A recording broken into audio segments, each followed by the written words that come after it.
Let me ask you about these attacks, because I revisited, as I'm sure you have recently, the Lord Harris inquiry, the recommendations that he made to Sadiq Khan about preparedness in London for a terror attack. Do you think some of the things he said in there were prescient and should be acted on? They haven't been acted on yet. I think we do need to revisit that report, because... and we do need Which part of it? Well, I just think it's about preparedness and resilience. But he made some very specific recommendations that haven't been acted on. Do you know what they are? Well, I know, I mean, he was talking about preparedness and resilience, and I do think that we need to act, not necessarily on every specific recommendation. But you remember the report came out only in October 2016. The mayor, the newly elected mayor, commissioned it. It came out in October 2016, and Lord Toby Harris had some bullet points. You know, that's what I've read through. I mean, what did you make of those? The specifics? I thought, because I know Toby Harris, he's a very long-standing London very thorough-blown inquiry, I must say, and review. I thought it was an important review, and I think we should act on it, but obviously working with stakeholders. But what should we act on? I mean, you know, what do you think of the recommendations about the various police forces in London? You mean the idea that they should work more closely together? Well, he suggested they should amalgamate.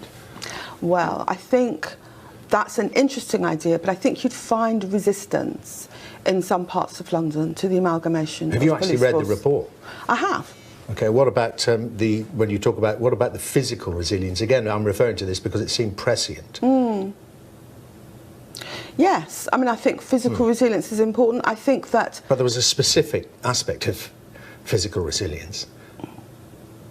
Well, I think that physical resilience is important. Yes, well, I mean, but the specific aspect was he talked about putting up more barriers in the light of the Nice attacks. He mentioned that in October 2016. Yes, we're now putting up barriers on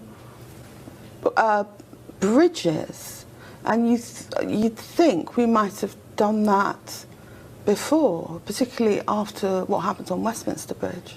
But now, in the past few days, we've been putting up barriers on bridges. So would you recommend putting up barriers around more public spaces? For instance, you know, there are many spaces, even just in London, where people gather. Do you think around parks, around Covent Garden, around places like that?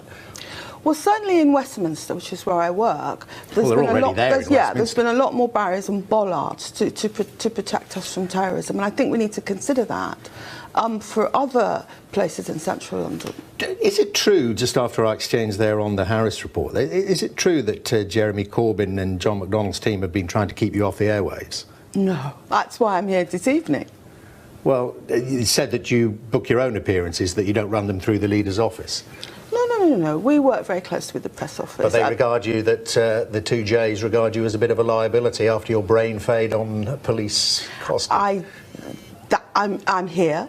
I've just come from doing another media interview. I'm going on to do another media interview. There's no truth in the idea that I'm not in the media, particularly talking about what happened on London Bridge. You think you're an asset, clearly, not a liability to the front bench.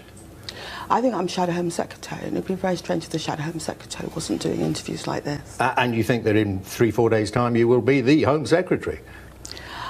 I think the most important thing is that in 3 or 4 days' time we actually win the general election, and then Jeremy will choose his